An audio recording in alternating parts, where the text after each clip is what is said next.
Hi everyone, welcome back to this Road to Platinum series with Allies. So this game's going to be against a player called Riflescout.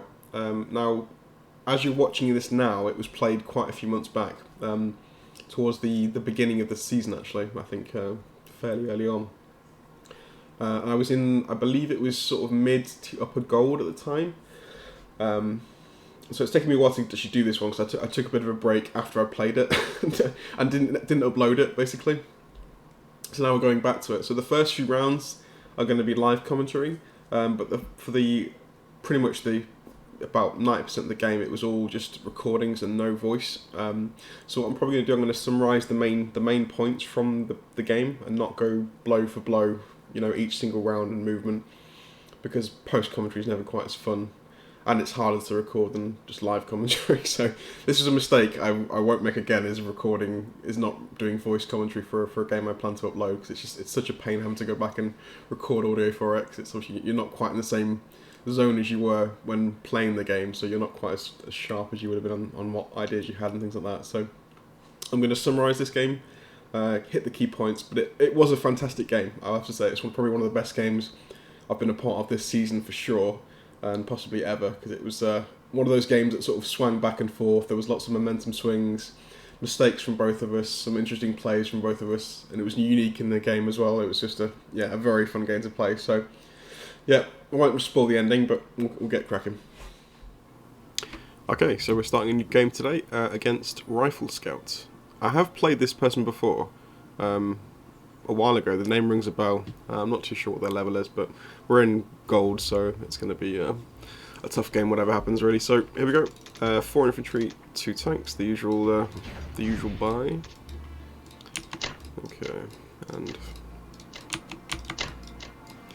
the usual moves, I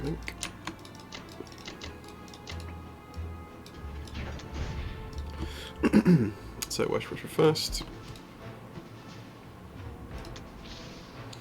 How's our luck? Absolutely awful. Fantastic. So 2 down so far, 3 down. Hopefully no more than that.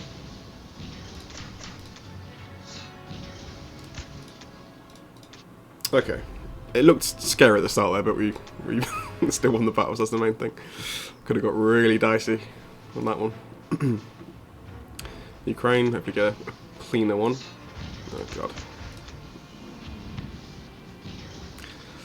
That is painful. Come on. Give me some rolls, please. That's better. There we go. Miss. Jesus Christ. Not a great start, I'll be honest. It was tight in Ukraine, unfortunately, and yeah. Okay, pull everyone over. Oh, this is the worst part of starting or playing a game as allies, is this round 1 for Russia. It's so like on a knife edge. I mean, the odds are good, but it very frequently goes badly. I feel like they need like 1 more infantry maybe, just to kind of guarantee that fight, but yeah, it's just tricky to balance it, I suppose. Maybe 1 fewer difficult attacker, maybe 1 less fighter maybe in Ukraine or something, I don't know. But there we go. So we're alive, I suppose. Ukraine's dead, didn't capture it, and West Russia is just about alright. So, there we go. Pass it on to Riflescout. Okay, UK 1 against Riflescout. So we'll go 3 infantry. I'm not going to drop a fleet this round, I don't think, because we've got a good number of units to kill here, as well as 5 planes watching the water nearby, so I'm not too sure. Also, Russia's had a bit of a weaker start, so maybe these planes will be better off, or at least one of them will be better off in West Russia. I don't actually think we can. Yeah, I don't think we can hold West Russia next round actually, because he's got 5 tanks in Baltic, so it means he's going to be blitzing through Karelia into West Russia. So I think maybe just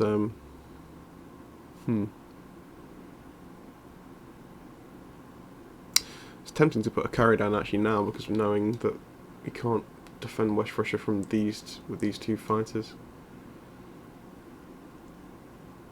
We'll be back in Caucasus for round 2, Russia, I think. Which is more tempting to put a carry down because I want to start pressuring Germany a bit quicker. Can we justify it? If it all goes well here, it'll be 5 against 1, 2, 3, 4. Hopefully 5. Oh, I'm going to do it. Screw it. Let's go for it. Let's play it risky. I guess worst comes to worst, we're going to kill some German air for their trade against the fleet, so it's not the end of the world. Let's do that. Play it dangerous. Right, 1, 2, 3, 4. 1, 2, 3. 1, 2.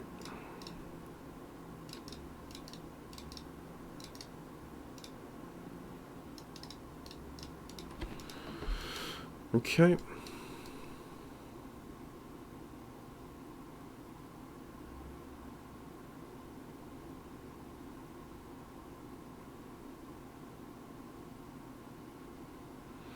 So we'll try and, oh yeah, we'll just bring the transport in if it survives. This battle goes well. Oh, one more. I missed that.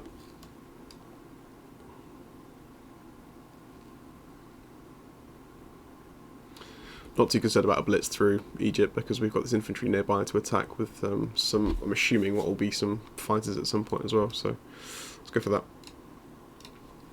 Transjordan.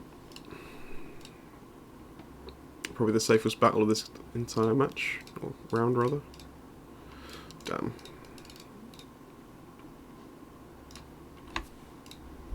$17? Nope, 7. Okay, good hits. Not too bad. No return fire. Yeah, that works for me. That doesn't know. Shit. What do I do here? That was really bad, that second round. Do I attack with this? I think we do. Yeah. Oof, that was lucky. That was lucky. That could have gone so badly from way there. Okay, bit dicey, but we'll carry on. Everything's okay so far. 13. 2 hits. Nice. Oh, got a bomber survive as well. Perfect. Okay, and the final battle.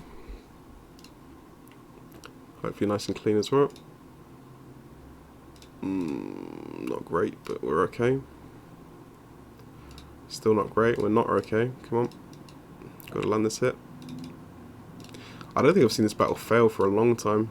Yeah, that's really, really bizarre. I've not seen that battle. Well, not bizarre, it's just unlucky, but I've not seen that battle fail for quite some time. Okay, so we've got a threat against Japan now because they've got a transport spare, which really sucks. Okay.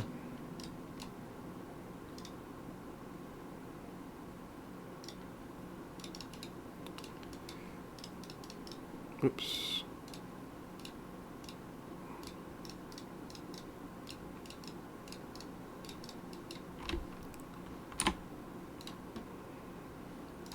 Yeah, I want my subs fighting for now. Yeah, we can drop everything here.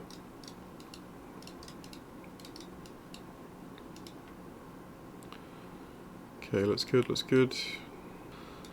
Double checking. That was really disappointing. Couldn't kill the transport in season 61. That's a real shame. So that would have been actually quite a, a decent round otherwise. Okay. 7, and there we go. So what we're looking like, yeah, not the best, but we're hanging in there. Yeah, so I'll have to trade Belarus and Ukraine with Russia, and then we'll have to probably just pull back to, if he's going for West Russia, well, I want to probably pull everything back to Moscow maybe, to give us a good chance at a counter-attack, and probably try and get as many offensive units as we can as well, to try and help with that. But I don't think we can really deter that, even with everything we might throw at it, because there'll be a lot of tanks sitting there. But we'll do the math next time. Anyway, back to Riflescout. Okay, we're back for US round 1 against Riflescout. Alright, so interesting purchase from the Japanese here. 2 artilleries, 1 carrier, 1 destroyer. I don't often see that. That's interesting.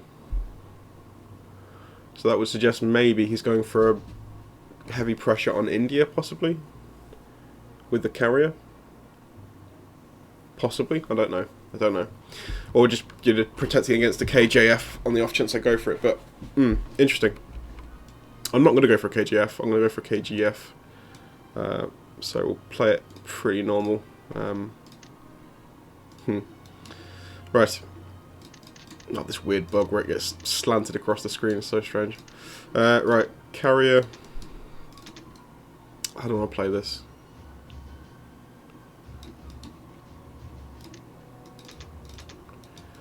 Let's do that.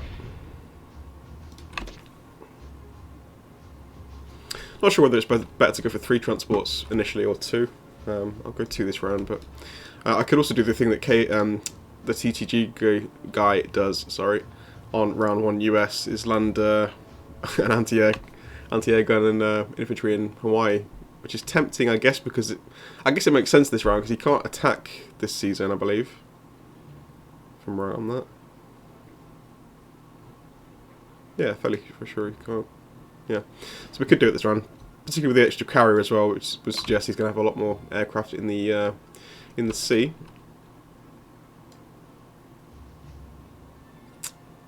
Could attack Kwantung here, but I don't think I will, because Russia's already getting threatened pretty hard, so I want to probably pull back as soon as I can. So I don't think there'll be any combat moves this round, to be fair. Not going to go for Morocco, obviously. Okay. Let's just skip it all. So let's do this nice little move. Let's put this, can't put it at 64, it's too vulnerable. 57 will work for now. Let's put you here.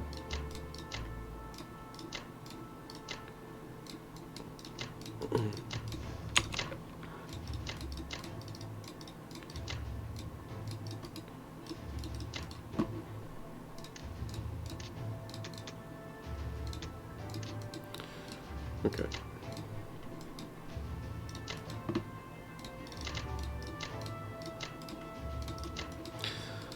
Pull back. We don't need to be concerned about India just yet. I will be putting stuff into Caucasus though, just to prep. There's going to be heavy pressure on Russia very early in this game, so I've got to get as many fighters over there as I can, really.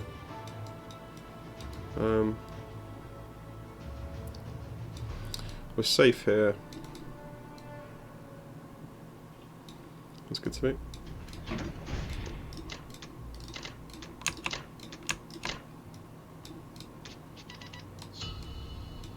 To be fair, I think you can probably go for 3 transports. I know TTG goes for 3 transports on round 1 with the US because there is enough troops here, just about, to justify that. If you pick up a... Yeah, moving this infantry across, you've got enough. Or you can just pick an anti-air gun if you want to do that instead. Right, anyway, so we're a bit short on IPC this round. We normally have 28, but we've got 26 this time. Because Ukraine didn't fall, so again, yeah, not 100%. So we'll take some trades in Belarus and Ukraine. And I think that'll probably be it, and pull back with everything else.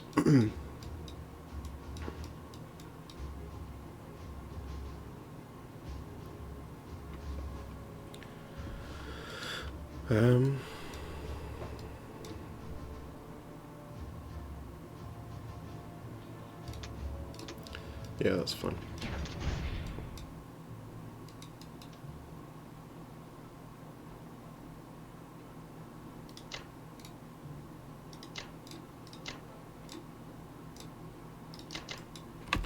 Gonna go for a bit of a lighter attack on Belarus, just on the odd chance we get lucky with the plane.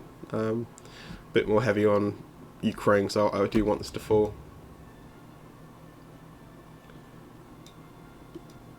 Okay, combat wise that should probably do it. So if we get lucky in both, see how the rolls up. Ukraine falls convincingly. Nice. Belarus, got a bit of luck, would be nice. After the Ukraine, due a bit of luck. There we go. Beautiful, beautiful. That's what we like. Very light attack on Belarus was cool. Right, so we're not obviously sitting in I think we probably have to go to... Well, we don't need to put the planes there. It's a mistake. And also the tanks can sit in Caucasus quite comfortably because they can still reach everywhere around here through Moscow. So it's the infantry we really need to be putting into Moscow. So which will deploy everything we can. I think how much did we purchase there? 8 units. Yep. So they'll all go to Moscow. On the off chance he goes for West Russia here. But I'm still not sure if we can deter that. It's going to be, what, 18 units versus similar. We'll have the advantage though, so maybe we can keep them out for another round, which would be nice. Just want to double check my deployment is safe here. Germany gets to go next. 1, 2, 3. No planes can reach Caucasus, which is nice. I'm just worried about that fighter being alone, but that's not a problem. So 1 and 1 covered. Oh, I forgot that. Looks good. The Baltic move with the tanks is a very clear indication of him wanting to go straight into West Russia. But I think we've probably done enough here to deter that. I would hope. Oh, I do need to leave something actually in the Caucasus. I need to retake Ukraine, probably. So I need to make sure I cover that. Okay, so we'll put 1. No, I don't want that actually. I want both. Let's put that instead. That's better. So we've got the artillery with the infantry paired up for this attack here.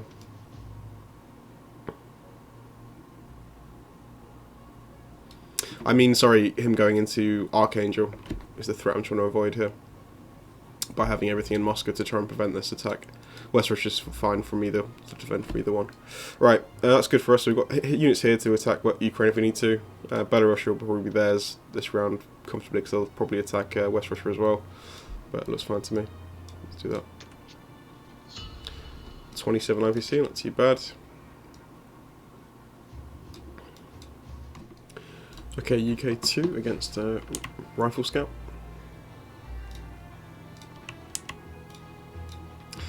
Alright, so let's do...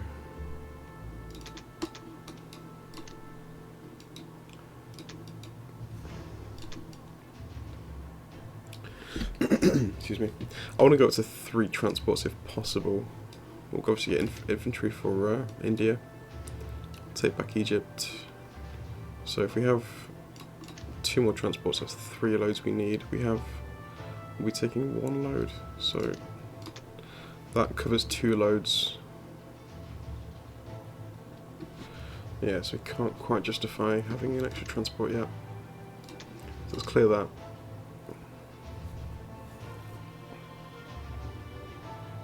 So that guarantees 2 loads.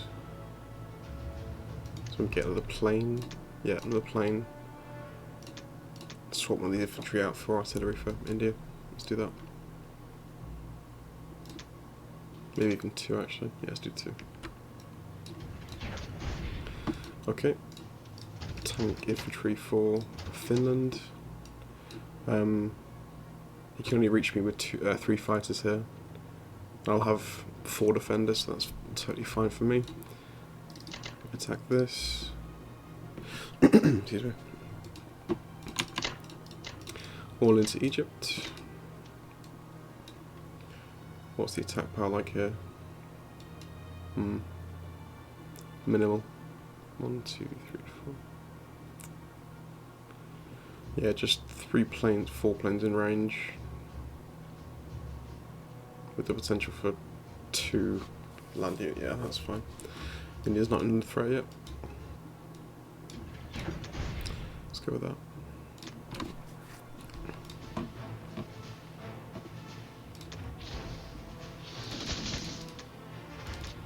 Okay, nice. Perfect Finland. Hopefully clean Egypt as well. Not great, that's fine.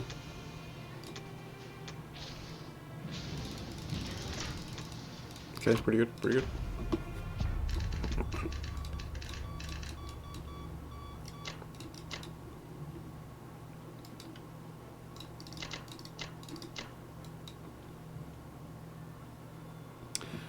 got the US fleet to defend against anything. Which is 1, 2, 3. Yeah, they can't actually reach. Nothing can reach the sea zone, so we're safe here.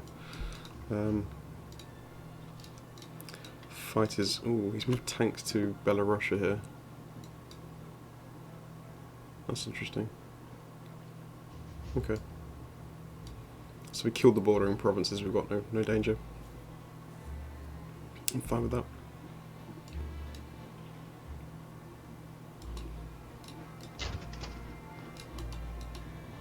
Let's keep the sub in the Pacific, obviously. Move you up. You're fine there. I want to keep one fighter here just in case. Deter any cheeky landings he might go for. Still only two transports. Yeah. Well, no, this is just before round 2, isn't it? That's fine.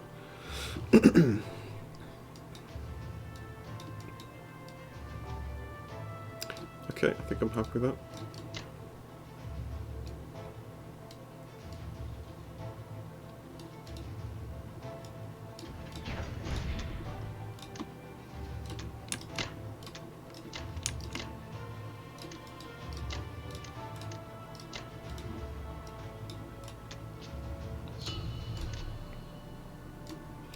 Not a bad little round for UK there, so we'll grab Norway, US 2, get some income off Germany, and hopefully kill this at some point. They've got 3 troops left, so we should be able to push this back with what we've got here, and some fighter support.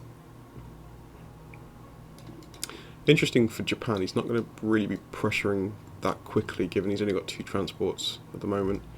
There should be at least 3 or 4 really, by this stage.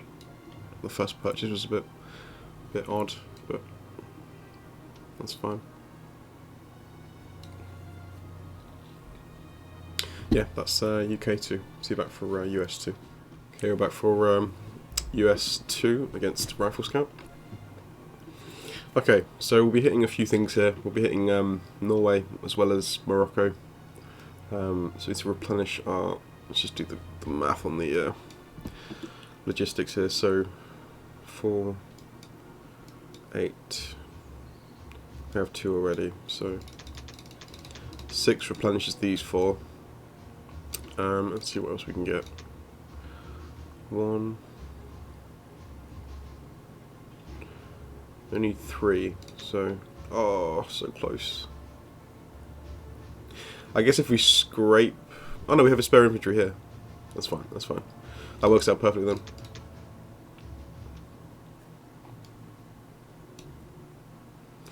So building 2 more, and we have 2 spare still on land to pick up. Yes, that works out fine.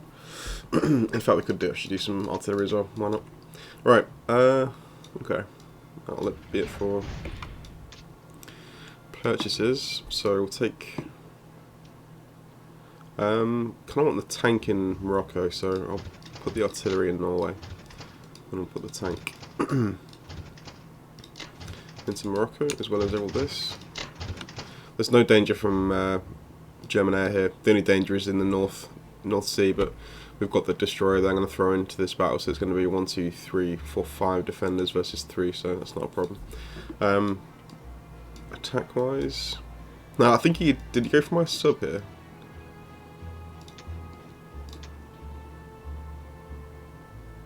No, I just moved it on the non-com. So I'm assuming he's got it on sub-retreat, but I'll try it anyway, just in case he's not. See what we can do. Right.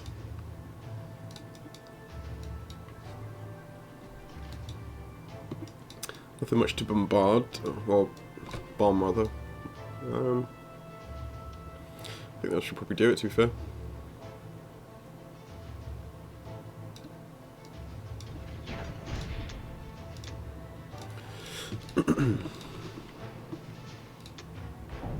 Yeah.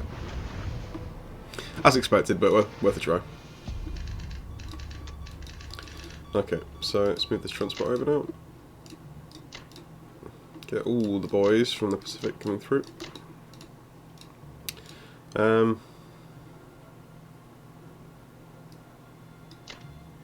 land that fighter as far forward as I can, just to give it some more flexibility in the next round. This bomber, where can you go?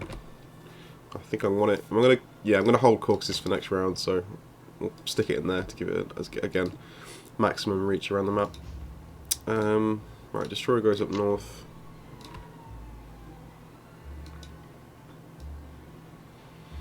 Got a question whether he's going to go for. There are no aerial threats against my fleet in the South Atlantic here, so I'm going to move my 2 fighters to what's this province? French Equatorial Africa, to give them range to go to India next round should they need to move forward. Got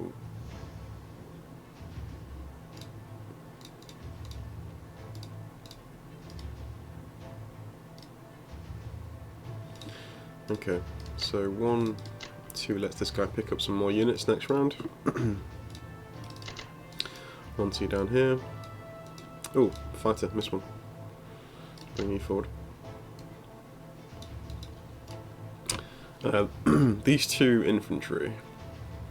Huh.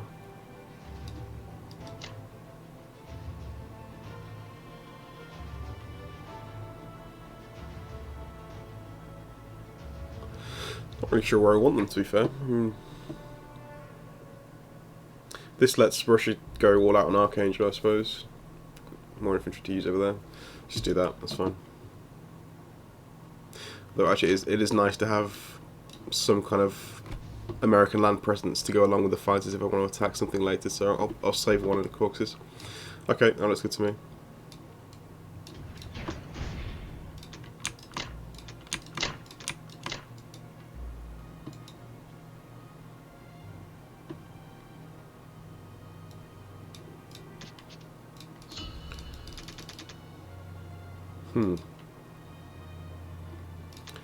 I do want to throw in a few artillery here. We've got 6, 8 versus 15, 18. Not too bad. Let's go 5 and 3. Right, I want to take all West Russia, Ukraine, and Archangel, obviously. So let's do 1, 2, 3. How badly do I eat? But these 2 need to fall then. Just notice the tanks. So let's put.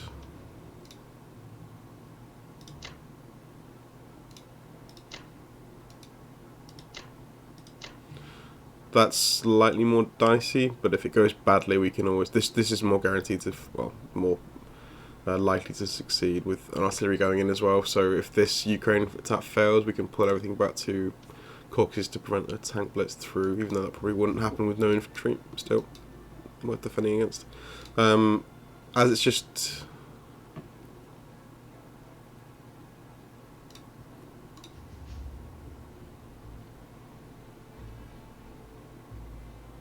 Let's just swap it. Let's just swap it. That's fine. Okay, 3, 3, and 2. Let's do it. Okay, Ukraine falls, nice.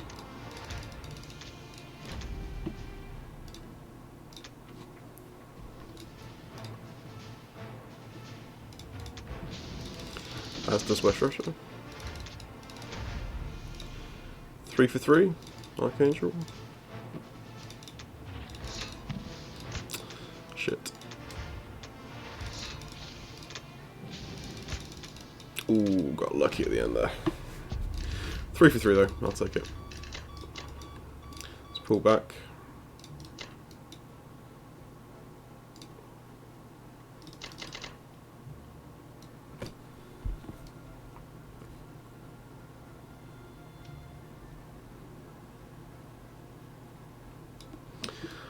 Just notice there's a potential attack on India here. They've got 6, 10, 16, 17, 17 and a half, I guess. Plus 8, 9, 12 with 3 more. Okay, I'm going to just drop 3 tanks into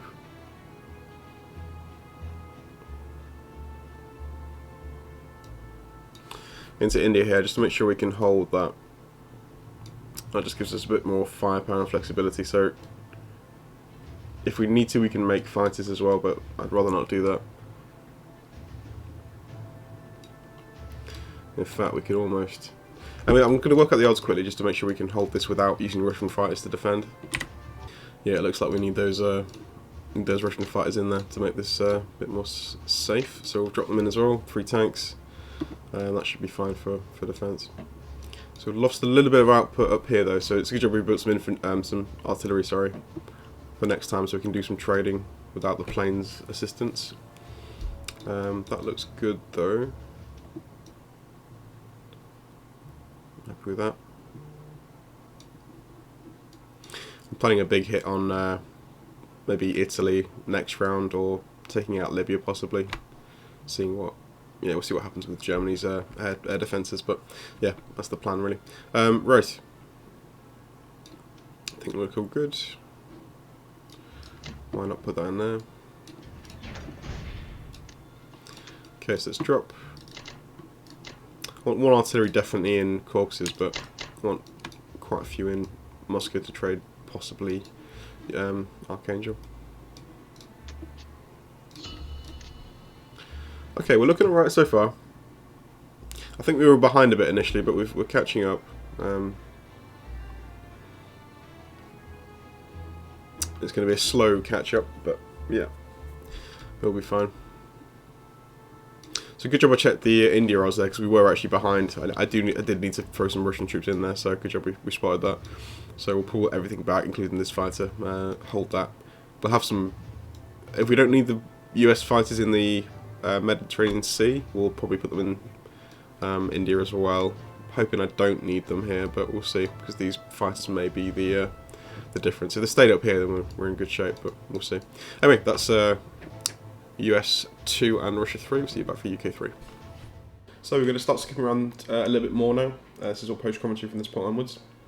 So some key points then I think from here. India is weaker than it should be because I took units out of it with Trans-Jordan attack. So Riflescout, I think correctly here, has gone for India. And also because he knew Russia didn't have a great start either. They were lower on numbers. It makes sense. It's going to stretch me in the long term, having to try and cover both West Russia, or at least the Russian front, and India together. It's going to be increasingly hard for me to do that with the lower numbers I've got, given that what happened in round 1. So yeah, he's going for a sort of a double push now against India and the West, and also trying to take Norway back, which isn't unique, but fair play. So jumping to UK 5.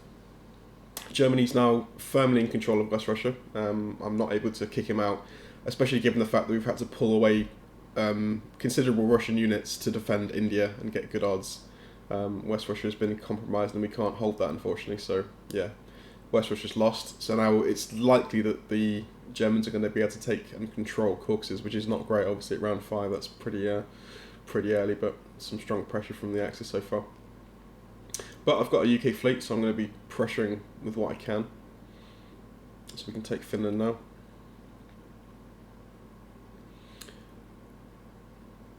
And I'll go for France too. We have Norway under control.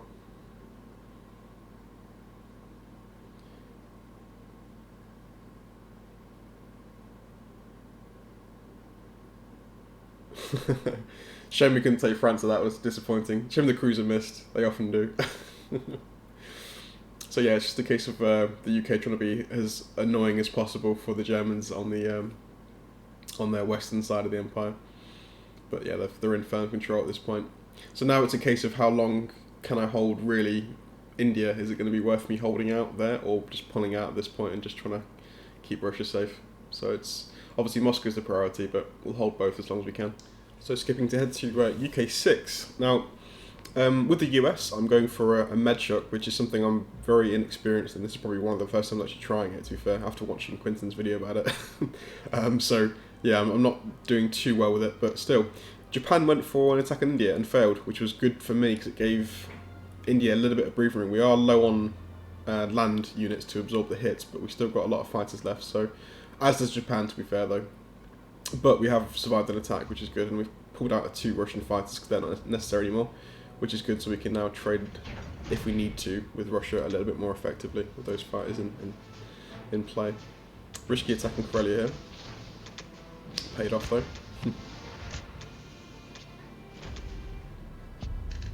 So yeah, we're hanging in there. Obviously, Germany now has full control of the Caucasus. It's a little bit dangerous to push out with Russia because we have got limited numbers and there is a lot of tanks and fighters nearby, so I can't get too aggressive with Russia trying to claim some territory back. And I don't really have the units in place to do anything else because US is trading with Germany directly through the southern Europe area. And UK is obviously in no position in India to send troops north, and also is just slowly getting things sorted in the Scandinavian area. So we are hanging in there, but it's looking, yeah, Germany's still looking strong. And just a case of getting some more ground troops in India now. Okay, so for US 6, actually seeing the Japanese move made me reconsider the position in India, and decided it wasn't worth holding on to, given obviously the pressure we had against Moscow itself. So yeah, by round 6 US I decided to pull out of India and just focus purely on Moscow's defence. So we pulled the fighters out, we hit what we had, what Russian troops we had in India, just to try and hit Persia, try and clear the way a little bit. Took a hit there unfortunately, but there we go. So yeah, we were officially out of India, or we will be, once the UK move. Okay, we're skipping forward to UK 8 because I missed out UK 7 unfortunately, but this is where it gets interesting. Now, we pulled out of India into Persia. The German forces in Caucasus went south to kill me, which they did, but then that gave me one round of opportunity with Russia to move out with everything, and the idea now being to take Berlin with the help of Russia. So I had one chance, because I'm moving out into West Russia when they were stacking Caucasus. I would have just lost the infantry because they would have attacked with everything because they had a lot of units nearby. But that move down to Persia gave me one chance to get out of Moscow safely, and then obviously just keep them. So I can get to Berlin now without ever engaging their infantry in Caucasus, because I can keep going. I can go to Belarus or Baltic and then hit from Baltic into Berlin. And the tanks can catch up, but obviously the infantry can't. So it was my one chance. So now the name of the game now is to take Berlin. That's it, by whatever means necessary. So full pressure onto Berlin, and we'll do hopefully a three-way punch and capture it. And from there, just try and deal with the Japanese, who obviously will be by that point an absolute powerhouse. But if I can kill Berlin, because I'm still, it's extremely hard, however strong Japan is, to take on 3 allied powers, or 2 I suppose actually, unless the Russians have got a lot of units left, but it's still extremely difficult because controlling Central Europe with the allies is so strong, because all the territories around there are so valuable that it's very easy to turtle up and just wait and just gain power and then push back against the Japanese. The Japanese have obviously got a really hard time retaking Europe once it falls. So I just thought if I can get in there, kill Berlin, then I've still got a chance at this game, because it was slipping away. Obviously India falling, and Moscow again was about to be very pressured by all the Japanese forces moving up. So yeah, and the problem for me as well with this Medshuk, again not being too experienced with it, I had very limited. Well, I didn't have any US troops on the ground at all, because they were all being thrown into the trades with Germany in the Southern Europe area. So yeah. Actually, here I'm just messaging Riflescout. So yeah, desperate times. Okay, so round 10 is the crucial round and probably the most pivotal round in this game. So this is the round that we're ready to attack with all 3 powers. Germany's just been.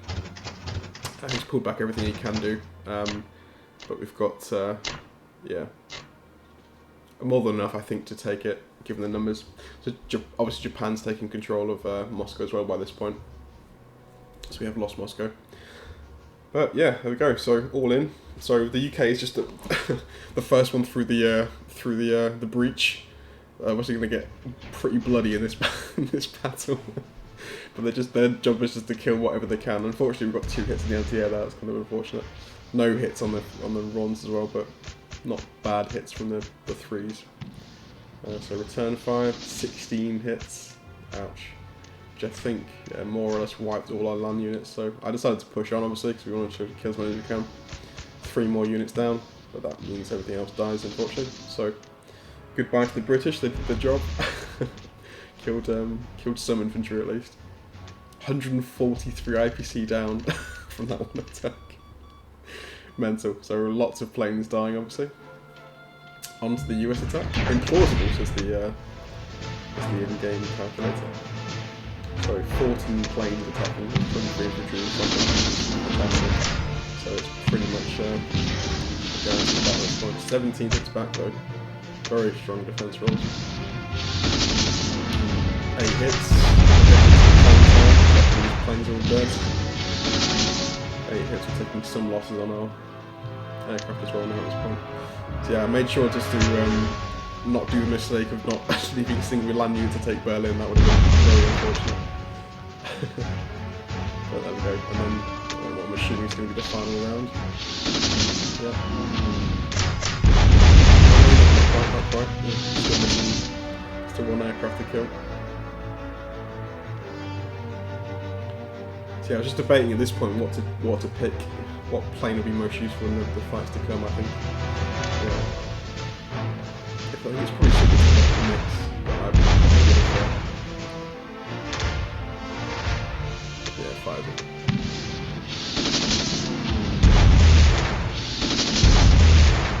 Yeah, we left a decent number of either both times, but 183 loss for Berlin there. But the key thing is we have taken Berlin now, that has fallen. Now, the problem with us here is we've still got some German troops to deal with. They've still got a decent number in Bulgaria. So the Russian job now is just to fall back, pretty much, with most stuff, and just hold Berlin, obviously, until the US can obviously deploy more infantry there. And it's a case now of just holding until we can get some reinforcement troops in. I'm just making sure Western United States is also safe from any kind of sneaky Japanese attacks. But so yeah, Berlin has fallen by round 10, which is, well, yeah, by the end of round 10, which is fantastic. We obviously put some all the Russian troops as well. We've still got a decent stack of infantry, so they weren't actually necessary in the end. But yeah, Japan is obviously is very strong at this point though. 65 IPC national production, very strong. So jumping ahead to UK 14, after the dust has settled on the battles for Berlin. Now this is the situation now. We're sort of in a stalemate situation in Europe. We're both contesting Africa. I've still got the Mediterranean fleet that's sort of been used to ship things in here and there. So we're trying to contest for as much territory as we can. The key point here though, with the battle in Europe, was I was made sure not to take as much of the German territory as possible, particularly the complexes, because taking away forward complexes from Japan was really important in this game. So obviously they've got Karelia and Caucasus in German control. The Japanese can't switch them back to Japanese, so that the only forward deployments that they've got is Moscow. So that's 8 units compared to obviously the Allies' 10 in Berlin, 3 in Italy, and 6 in France. Not to mention the shipping from UK as well. So the numbers game was always going to be favouring the Allies here. So it's just a case of stalling it out until I could slowly push back and eventually hopefully win the game. Okay, UK 18. So we can see here we're slowly making progress in Europe. We've now managed to move the stack forward 1 space into Ukraine, which again is good for the Allies. Unfortunately, we take too much stuff with the Russians, which meant we've got 6 dead zones essentially with dead income, which was a mistake from me. I should have not traded with the Russians. That was a bad mistake. I also made a mistake this round of leaving, or the previous round of leaving Egypt too vulnerable. I miscalculated some bomber positions and left Egypt pretty ripe for the taking. So we lost a lot of fighters in Egypt, which was actually pretty dangerous at this stage. It wasn't good. But you can see we're making progress despite things going slightly badly here and there. We are making progress in Europe, so it's just the sheer number of infantry we have to move forward with is just too much for the Japanese to attack back. So we are grinding them down slowly. So jumping ahead again to UK 21, you can see we continue to make progress in Europe. We're now at the point where we can stack Caucasus, which is fantastic. I was obviously waiting until I had enough strength to go there, because obviously we can't give that to the Japanese. That could swing the favour back to the Axis. But we're now strong enough to control Caucasus, which is a huge moment here for the game, because obviously now we're bordering Moscow, and taking Moscow back would probably finish off the game. Unfortunately, due to our mistakes in Egypt, we have lost control of pretty much all of Africa, although we are slowly trying to contend that again. We've got a fleet in the Med that's sort of sitting there, trying to do some work, but yeah, a slow push, a very slow, drawn out push this one, but we are we're getting there very, very slowly. So I'm going to pause that. Yeah, so you can see here from the 71 national production for Japan, but 67 for the US. So they are very close now, and obviously the UK is still very much alive and well at this point as well. So yeah, we are we're almost there. So on to UK 22. Now the Japanese, the previous move, did something very interesting. They did something similar to what I was doing in round 10 or so, I believe, was it? No, before that, around 8 or so. So he's moved out the Japanese, I think, in a desperation move, because obviously he is falling behind now in economy, and the Allies are becoming increasingly strong. So he's going to try and go for Berlin again. Now he took everything out, so he left Moscow. So we've actually retaken Moscow at this point now. But again, we don't have the strength to actually hit the stack he's got in West Russia, because it is too strong. I'm mainly built of infantry, so we can't actually kill him. Just all we can do is slow him down, and just again, lots of infantry is the key. Infantry was the key to this game completely. Just completely stacks and stacks of infantry just to prevent any attacks. So yeah, you can see the attack power leaders. It's pretty huge for the Allies at this point. Okay, here we go. This is the final round of this game. So US 23. You see the Japanese are in Poland at this point, but we've managed to stack Berlin strongly enough that it won't be a problem anyway. And obviously you can see here we've got all the victory cities now, despite the Japanese still being extremely strong. They've actually got a presence in the US as well. They've got a complex in Alaska, but unfortunately just he didn't have the numbers and all the troops in the right places to hold off the actual victory city win. So at this point we were able to claim the victory completely, which is great. Hawaii held on nicely as well, which was good. So that's quite a nice hold for us there. But yeah, taking India was the final straw. But a fantastic game. It was long and very unique. I think the push from Moscow was the key decision in this game that won it for us. Although I think, to be fair, we didn't actually need the Russians in the end, but it meant Berlin was going to fall either way. So having that, taking Berlin was the right choice, definitely going all in for that, and then just holding. The battle against the Japanese was fantastic though, just the slow slog through Europe, just slowly gaining territory, fighting for Africa at the same time, and obviously holding them off in the Pacific as well as they tried to go for the United States itself. It was a fantastic game though, so well played to Riflescout, great game. As I said, this is probably one of the best games I've played in my entire time in Axis and Allies, but also from the point of the season as well. It's probably the best game I've played this season, so yeah, GG, well played. If we have a look at the final, let's have a quick look at it's not quite the final war report, because I didn't actually look at it after the game was won, but this is just before the Japanese had taken their moves. So they were on 58 national production, but at this point obviously Russia has been revitalised, it's been brought back from the dead, so it's now on 23 IPC. UK has just been chugging along with 22, and obviously the US at this point has got 65, which is huge. The Japanese are still the strongest power with the most attack power, but obviously that's built up of fleets as well, and it's not in the right places. And also, the attack power is a bit misleading anyway, because we've got an awful lot of infantry just holding various key points. So yeah, the infantry were what won the game for us in the end. But yeah, great battle. 392 versus 337 at the end. 341 attack power for the Japanese. Crazy. Anyway, there we go. That's the summary for the game against Riflescout. GG, all played. I'll see you in the next one.